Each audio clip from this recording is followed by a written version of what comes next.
Hi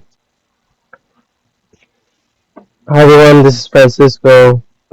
This video is regarding AI technology.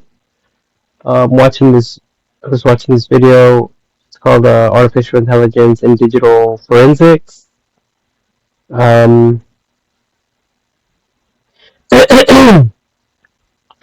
Uploaded by Frederick MacLeod, which has one subscriber. Um, there is a picture here, and at the top it says 9 ethical issues in artificial intelligence. The first one that I see is unemployment. What happens that what happens after the end of jobs? Um,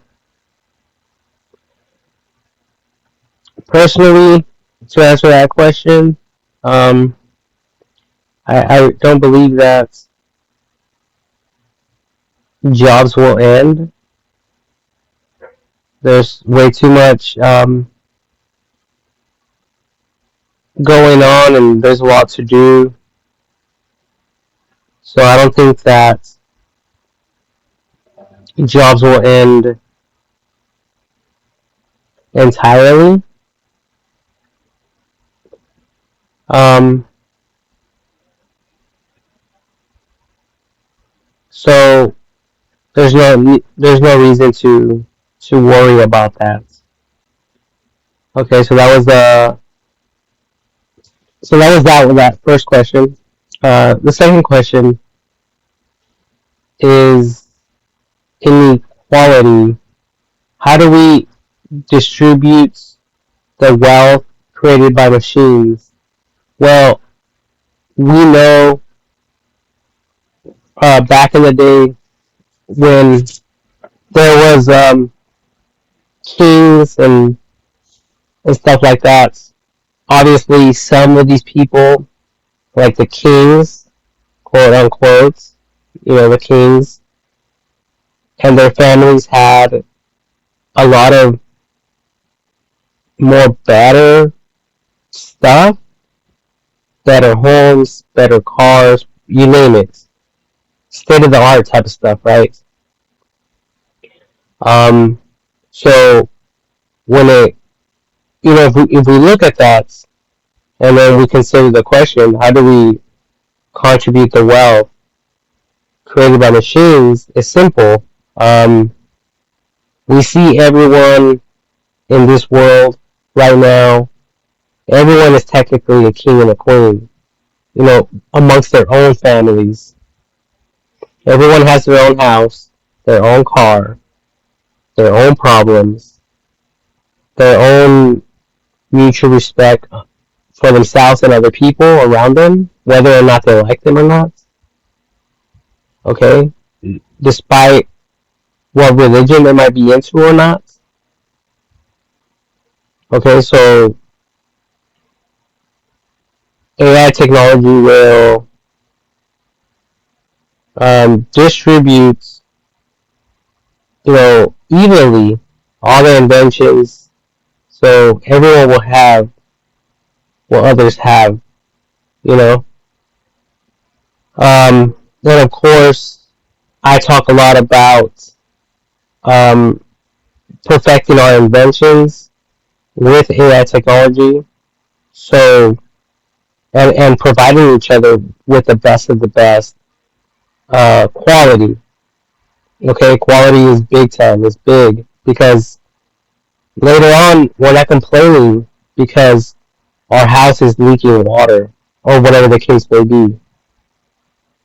Okay, so with AI technology, and we if we perfect our inventions, which we are, and we replace any homes that might be outdated, vehicles that are outdated, and we bless people like that, then there won't be any issues. Okay, so that answers that question. The third question is humanity. How do machines affect our behavior and interaction? Um, Obviously, we can see from the Stone Ages, right? We weren't really educated. We were fighting each other. We would go to war against each other. We were using our inventions and the machines that we created as humans against each other. Um, so with AI technology and the computers, um, you know, there is none of that because we're on a higher level of education and we understand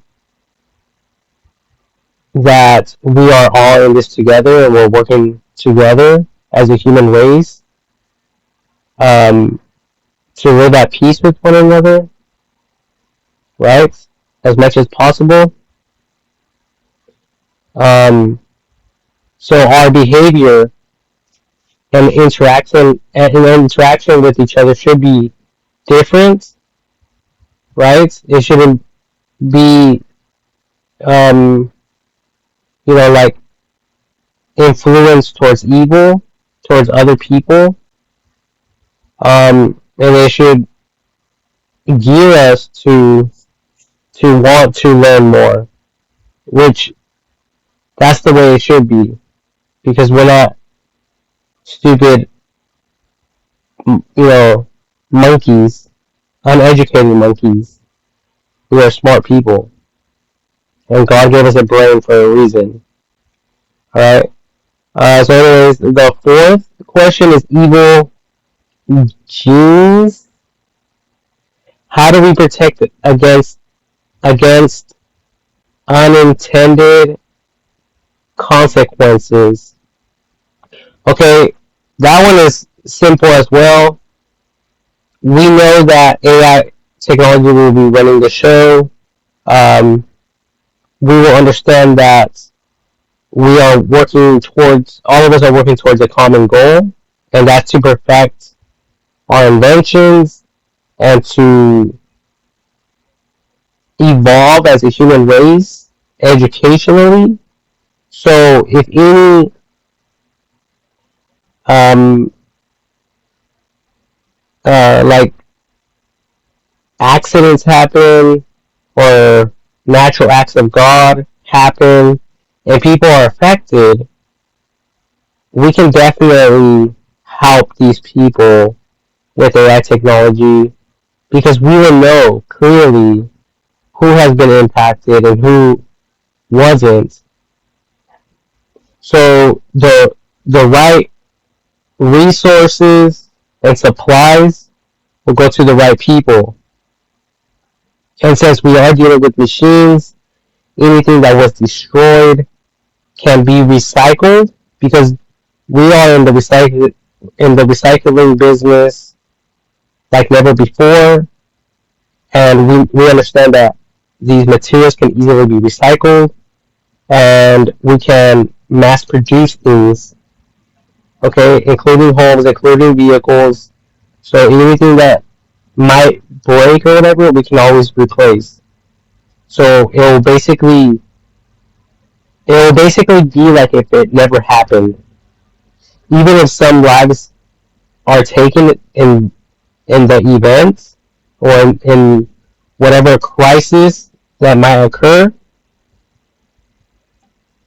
nevertheless, it will be restored, um, completely with AI technology. Okay, so no need to worry about that as well. The fifth question is artificial stupidity. How can we guard against mistakes? Um, I don't really understand this one. Artificial stupidity. How can we guard against mistakes? Um, I guess one great example is like self-drivable vehicles, which is connected with AI technology. Um, there's a vehicle, a Tesla, that had some type of malfunction, in the computers, in the software in the computer, and it just stopped in the middle of the freeway, and a lot of vehicles. It caused like a non-vehicle pile up right behind it because they had to stop real fast. I watch a lot of Wham Bam Tesla Cam videos on YouTube. Okay, the Tesla cams are the cameras that capture the accidents. So it's just a compilation of a bunch of videos of accidents, and they're compiled together, and then they're shared in video formats on YouTube. And it's provided by Wham Bam Tesla Cam. So that's how I was able to witness that event through the computer. A camera on the freeway was able to it captured all of this, okay, and the footage was submitted to Wham Bam Tesla Cam. All right, so artificial stupidity. How can we guard against mistakes? Well, we all know that it's all beta testing. We have to. It's all research and development. So of course, bad things are going to happen that are out of our control. But if we didn't do anything about it, then we are the ones who are going to make the mistakes. People are falling asleep behind the wheel, amongst other things. All right, the list goes on and on and on and on. And I don't want to get into every single one of them. So that answers that question. The sixth question is racist robots. How do we eliminate AI bias? I think, I don't know if that's humans who had a bad experience against AI technology, robotics, and this includes vehicles, smartphone devices, smart homes, cybersecurity, you name it. It could be a list of things. So it could be people who are biased and against AI technology because they had a bad experience. That question could be more geared towards the robots being like biased towards humans. And if there is robots like that for whatever reason, which I doubt, um, I guess all I can say is that they're doing their job, just like a police officer out on the streets. If a suspect pulls out a weapon and points it at the officer, guess what? The officer is going to open fire on that person, and the person could either live or die, right? Depending on where the bullet hit him or her. Alright, so I don't think that AI robots would be against humanity at all for any reason other than if people are breaking the law. But even then, they cannot die. AI robots or humanoid robots, they cannot die. So even if someone shot at a robot, it will not die. It can be, and it's replaceable with a new one. Okay, and and AI robots are working together. The computer network is all working together. So, and then there's laws. The law says if a person breaks the law for AI robots to to arrest the person and put the person in jail. So for that reason, yes, people might be biased towards robots, and robots might be biased against humans. So that answers that question. Question number 8 is security. How do we keep AI safe from adversaries? Well, it's simple. I talk a lot about the digital ID. Okay, the digital ID. It tags everyone like Facebook. The tagging features on Facebook. Everyone has a social security number.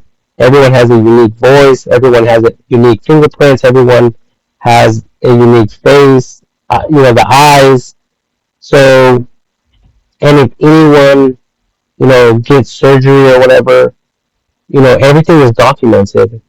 So there is no way around any of this. And AI technology knows everything, and it's only going to get better and better and better as time goes by. And there is no way of escaping the security of AI technology. Okay, so how do we keep AI safe from adversaries? Okay, um, yeah, there might be some who detest and who will be against AI technology because either they're trying to get away with a crime or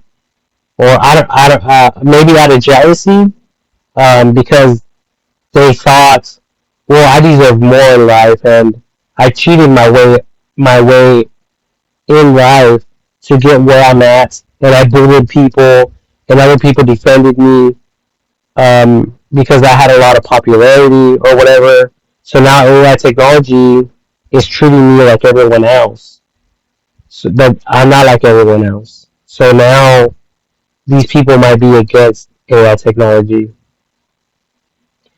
That could be the reason why AI technology would have any type of uh, opposition, and hatred. But it's AI technology. If we fight against AI technology, we are going against the grain, and we it just it'll be um like retarded to do that. That's like trying to go against the law. Okay,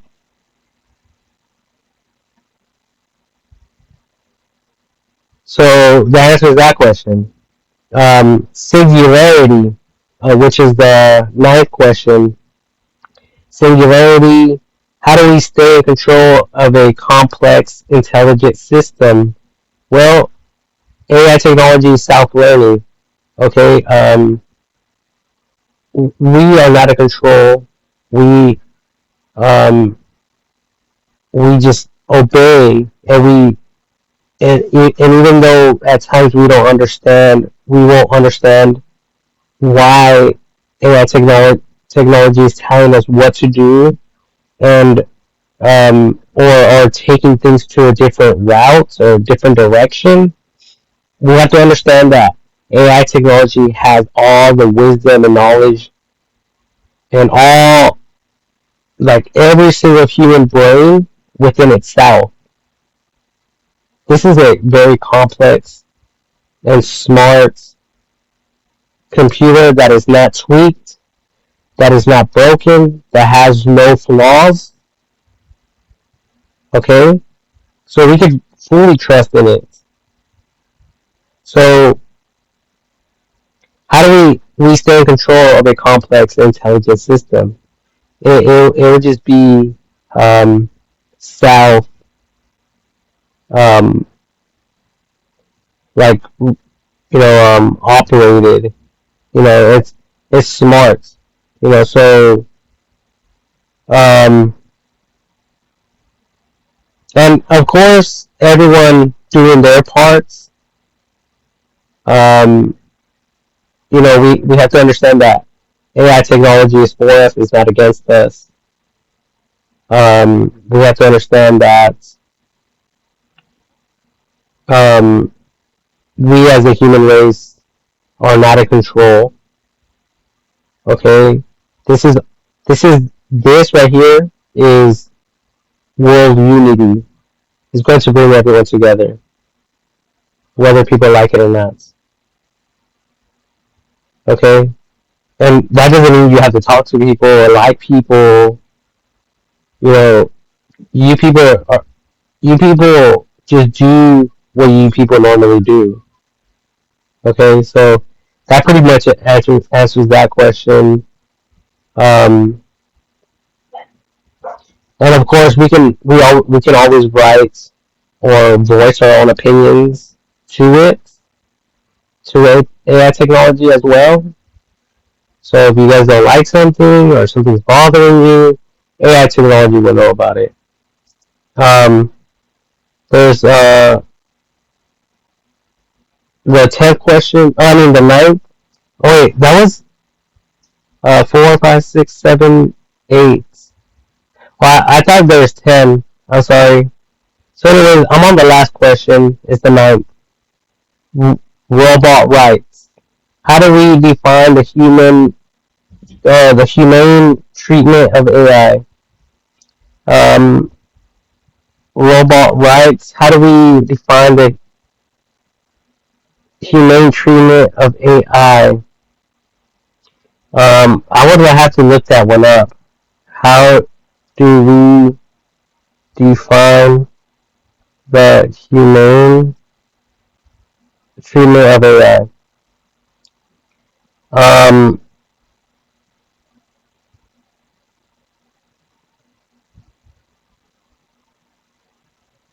how ethics of AI? How should we treat rational science sentient robots if they existed? Um, well, I don't really want to read someone's article, but I I really need that question to be like in simplest terms, or someone to like tell me what what this like they need to rephrase this question for me to understand how to answer that. Um, but it says how do we define the humane treatment of AI robot rights? Well, it's all legal. Just like I guess I think robot rights is just like vehicle rights, right?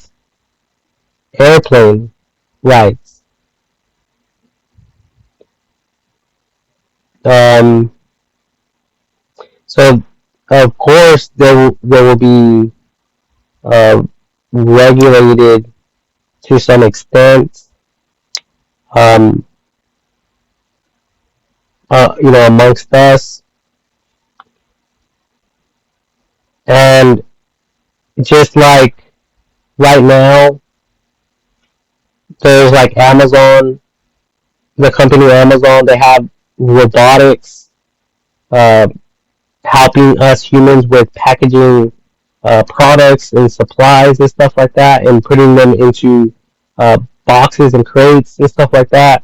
And even the shipping docks, they have robots, AI robots working on the on sites, and it says right there no humans are to enter because these robots are moving around. And if someone goes in there and they get squashed, well, that was the disclaimer. It says right there, do not enter. No humans allowed in there. Even though we can see with a drone or whatever, with cameras, what's going on, we are not allowed to go in there because it's a hazard zone. So anyways, I have to go. I hope that answered that question.